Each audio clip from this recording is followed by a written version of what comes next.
1982년 캐나다의 자연사 박물관에서 일하던 고생물학자 데일 러셀은 어느 날 한 가지 이프를 떠올립니다. 만약 공룡이 6,500만 년 전 멸종하지 않고 지구의 지배종으로 계속 군림해 왔다면, 그랬다면 공룡들은 고도의 지성체로 진화하는데 성공했을까?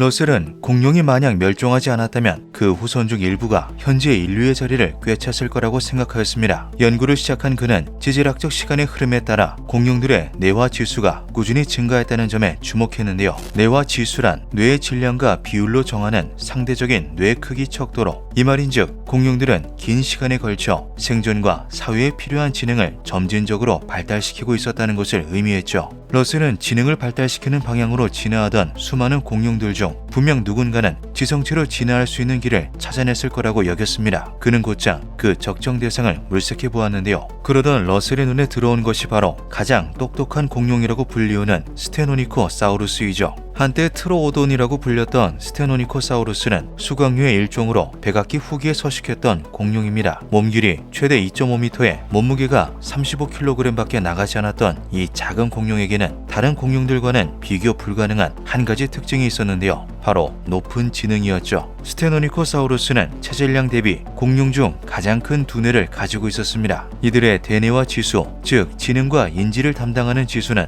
타 공룡에 비해 무려 6배나 높았던 것으로 드러났는데요. 러셀은 이를 토대로 만약 스테노니코사우루스가 현재까지 살아남아 꾸준히 뇌를 진화시켰을 시 지능이 어디까지 도달하였을까 추측해 보았죠. 결과는 놀라웠습니다. 1980년 당시 인간의 뇌 크기 평균은 77 입방인치 정도였는데요. 현대까지 진화를 거듭한 스테노니코사우루스의 뇌 크기 추정치가 70 입방인치로 예측된 것이죠. 이들이 만약 멸종하지 않고 진화를 거듭했다면 현재 인간과 같은 지능을 얻는 것에 성공했을 수도 있다는 놀라운 가설이었습니다. 또한 스테노니코사우루스는 물체를 쥘 수 있는 형태의 길고 구부러진 발톱을 가지고 있었으며 두개골의 구조로 보아 뛰어난 시력과 예리한 청력 또한 지녔을 것으로 추정되었는데요. 러셀은 이 같은 사실을 토대로 이들이 진화를 성공적으로 이루어냈다면 인류와 유사한 손가락, 그리고 인류보다 더 뛰어난 눈과 귀를 가졌을 거라고 덧붙였죠. 러셀은 수천만 년 동안의 진화를 거치고 인류화를 이루어낸 그들의 모습을 가상으로 구현해 보기로 합니다. 하지만 당시에는 부족한 자료들로 인해 스테노니코사우루스의 예상도조차 완성되지 않았을 때였는데요. 이에 러셀은 그때까지 밝혀진 스테노니코사우루스의 모든 생물학적 특성을 정리하여 최대한 정확한 방향으로 해석해 나가며 공룡의 예상 모델을 만들어냈죠. 파충류처럼 미끈한 피부에 날렵한 머리, 얇은 팔다리는 현재의 복원도와는 조금 다르지만 당시 주류학계의 인정을 받으며 높은 평가를 받았습니다. 이제 남은 것은 이들의 진화 모습이었는데요. 러셀은 이에 다이노사우로이드라는 명칭을 붙였고 박제사이자 예술가였던 론 세긴과 함께 또 하나의 모델을 제작하기 시작했죠. 뼈대를 우선 세운 후 그 위에 유리 섬유로 형태를 취하는 세밀한 기술력으로 제작된 모델은 두 장인의 손을 통해 3개월에 걸쳐 완성되었습니다. 그렇게 탄생한 미래 공룡 다이노사우로이드는 말 그대로 공룡 인간의 모습을 하고 있었는데요.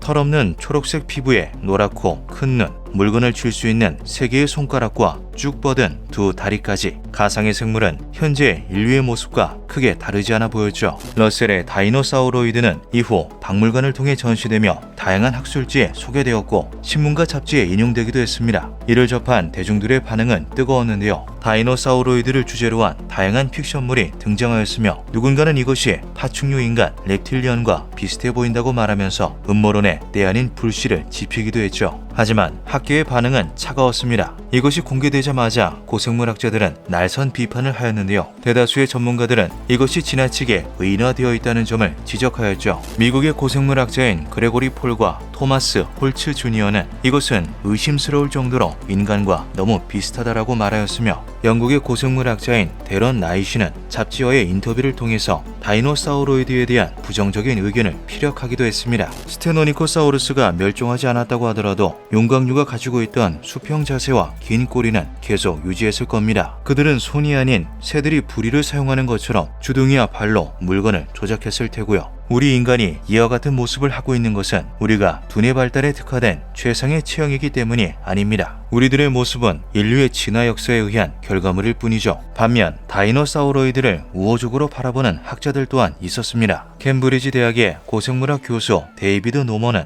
1985년 발간한 저서 공룡 사파백과를 통해서 러셀의 다이노사우로이드는 공상적이기는 하지만 그만큼 흥미롭고 도발적인 생각이다라고 말하였는데요. 일부 학자들 또한 수천만 년 동안 이어진 진화는 그들을 본 모습 그대로 내버려 두지 않았을 것이며 아예 다른 형태로 진화시켰을 수 있다면서 의견에 동조하였죠. 러셀의 다이노사우로이드는 현재까지도 다양한 주제로 인용되고 각색되고 있습니다. 공룡의 복원도 마저 천차만별로 달라지고 있는 요즘의 학계에서 다이노사우로이드는 끼어들 틈 없이 그저 흥미 위주로 소비되고는 하는데요. 과학자들이 부정할 수 없는 단 한 가지는 공룡이 멸종하지 않았더라면 지구의 생물 다양성이 완전히 다른 결과들을 초래했을 거라는 사실뿐이었죠. 만약 그날 지구에 운석이 떨어지지 않았더라면, 그래서 공룡이 멸종하지 않고 현재까지 지능과 외형을 진화시켜 왔다면 어쩌면 그들은 지금 인간과 같은 모습을 하고 있지는 않았을까요? 기묘한 밤이었습니다.